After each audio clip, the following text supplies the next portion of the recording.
Hey everyone, today we are looking into the life of Charlotte of Mecklenburg-Strelitz, a minor German princess who married King George III of Britain, becoming queen consort thereafter. Owing to her unusual background, she's become a source of debate over the years, and this has surged recently, following her depiction in the Netflix series Bridgerton. This is her story. Today's video was sponsored by Babbel. Princess Sophia Charlotte was born on the 19th of May 1744 at the Palace of Miro in the Duchy of Mecklenburg-Strelitz in northern Germany. She was the second daughter of Duke Charles Louis Frederick of Mecklenburg-Strelitz and his wife, Elizabeth Albertina of Saxe-Hildburghausen. Charlotte was homeschooled, as was typical for high-ranking aristocratic women at the time. Her tutor was Mademoiselle Grabot, a noted female poet of the mid-18th century.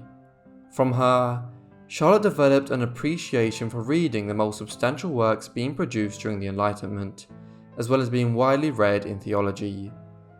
As well as her native German, she learned to speak French fluently in her youth. This was not unusual, and prior to the ascent of the British Empire in the 19th century, French was the lingua franca of early modern Europe. Charlotte would go on to further her language skills in time, but sadly, she didn't have today's sponsor Babbel to help her. People here on the channel always ask me about my pronunciation and also the languages that I speak, and other than English and Spanish, which I know very well, I also speak some French, thanks to years at learning at school and also because of the occasional trip to France here and there. I haven't practiced in years, but luckily, Babbel keeps me on the top of my game.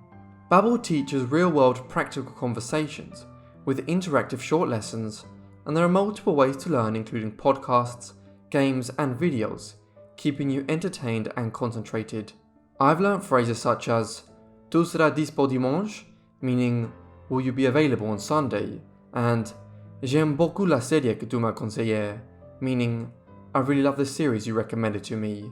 Get 65% off your subscription and click the link in the description to start speaking a new language in just 3 weeks. Now back to the video. Much attention has been paid in recent times to Charlotte's ethnicity, with Charlotte being portrayed as Britain's first black queen. There is some basis to supposing this, in that Charlotte was distantly related to Marechim Afonso Xixoro and the illegitimate son of the 13th century King of Portugal, Afonso III. Marechim's mother was Afonso's Moorish mistress, who was black. As such, Charlotte did indeed have some faint African Islamic ancestry, but this was at a remove of centuries, and it would have been stretching things to suggest that she was Britain's first black queen. However, as we will see, there were other issues which arose during her reign which have compounded this idea. In 1761, King George III of Britain, who was Charlotte's senior by 6 years and who had just ascended to the throne of Britain the previous year, organised to marry Charlotte. The House of Hanover, of which George was a member, had originated in Germany before rising to become the British royal family. The Hanoverians tended to favour German marriage partners during the 18th century.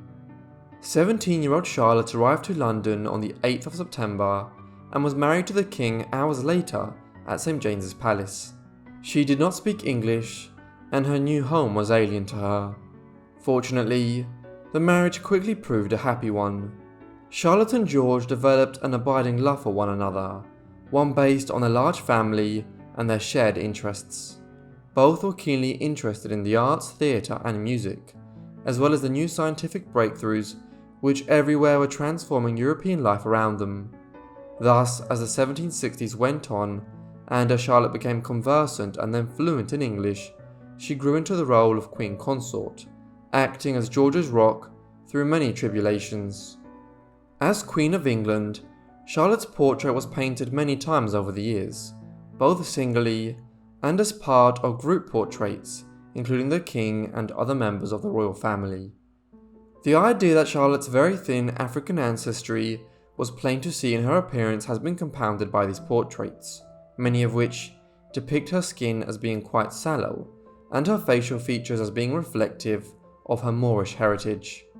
However, there may have been a large political bias involved here. Throughout the reign, the slavery issue was becoming more and more central to British politics. George himself moved from being a traditionalist when it came to upholding slavery in the British Empire to showing increasing favour to the abolitionist movement during the 1780s and 1790s. Some of those who painted Charlotte with what could traditionally be described as particularly African features were involved in the abolitionist movement themselves politically. One of these, for instance, was Sir Allan Ramsay, who was the uncle-in-law of Dido Elizabeth Lindsay, the adopted black grandniece of Lord Mansfield, a prominent British noble. As such, some of the portraits of Charlotte which were produced in the second half of the 18th century were not politically neutral, and the decision to represent her skin tone and facial features in a particular way may not have been entirely representative of Charlotte's actual appearance. The reality which is not captured in Bridgerton is that Charlotte's actual African ancestry was extremely limited and diluted over a period of half a millennium, so it is inaccurate to suggest that she was Britain's first black queen. While the issue of Charlotte's ancestry remains a point of debate, there is no doubting that her marriage to George became more difficult over time. This was not owing to a falling out, but to George's psychological state. In the 1780s, the king became increasingly unwell, often having periods of mania in which he would talk energetically to anyone present for hours on end, punctuated by crashes in his emotional state and complete lethargy. The exact cause of George's malady remains unclear to this day, but historians generally believe it was caused by porphyria, a liver ailment which causes toxins to build up in one's blood, which poisons a person without killing them. This blood poisoning then begins to impact on the brain and is degenerative over time. What was imprecisely known as the madness of King George was a source of concern for Charlotte, the royal family and the government, but it truly became a state issue in October 1788 when George descended into a period of psychological collapse, one which it took the king months to recover from. In the interim, the government took steps to establish a regency government whereby George and Charlotte's eldest son, George, would become regent for his father. Charlotte, who could see her son's ambitions outweighed any concern for his father, remained the king's stalwart supporter throughout this time, often encouraging other members of the court to continue to display loyalty to the king even as his illness dragged on. She was rewarded in this when he eventually recovered in the late spring of 1789. Charlotte's relationship with her son remained fractured thereafter, as did the king's increasingly as George Jr. bided his time to see if his father would suffer another collapse at some stage. Throughout her reign, Charlotte became known for her patronage of the arts and her charitable work. For instance, Thomas Gainsborough, Johann Zoffany, and Mary Moser were painters who were all patronised by the royal family. Charlotte also employed Moser to teach her daughters how to draw.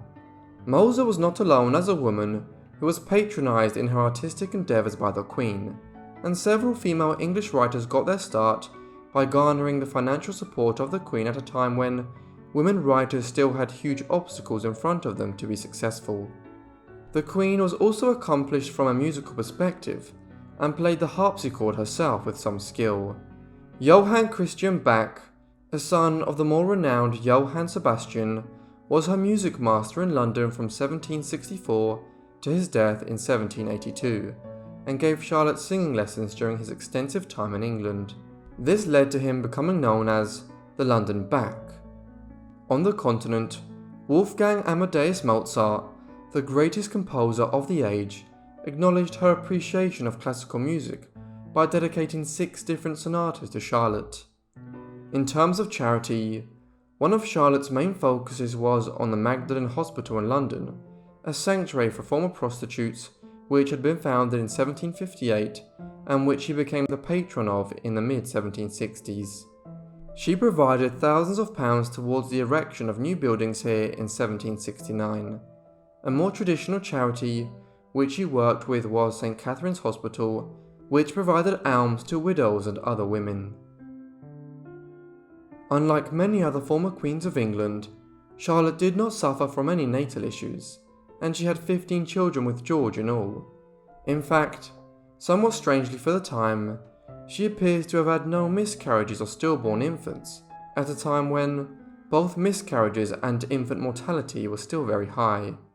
It is an indication of how women's lives were dominated by childbearing in pre-modern times that Charlotte was either pregnant or nursing an infant continuously from 1762 when she fell pregnant with her first child George, right the way through to the mid-1780s when she gave birth to her 15th child Amelia. Of Charlotte and George's 15 children, 9 were boys and 6 were girls. They were exceptionally fortunate in that 13 of these would live into adulthood, and 12 would outlive both their parents. Only 2, Prince Octavius and Prince Alfred, born in 1779 and 1780 respectively, died in childhood, both seemingly from smallpox within a few months of each other, in 1782 and 1783. Charlotte and George were devastated by their deaths, but their sadness was eased somewhat by the birth of Princess Amelia, their final child, in August 1783. However, in the late 1790s, Amelia's own health began to decline in what were the first stages of tuberculosis. Eventually, she succumbed to this in 1810, much to her parents' heartbreak. Amelia's final illness and death was significant in more ways than one, for it was the episode which seems to have finally pushed King George's mind over the precipice on which it had been dangling for so many years. Although he recovered from his extended bout of madness in 1789, further prolonged periods of listlessness and mania occurred in 1801 and 1804. Consequently, successive governments were always wary of when George might be needed to be sidelined, and his son and heir Prince George asked to step into his shoes. This is what happened in 1810, right around the time of Amelia's final illness. The king descended into another reality from which he never returned, and Prince George became regent for his father. George was moved to separate apartments at Windsor Castle in 1811, and there, his physicians advised that he should largely be left alone.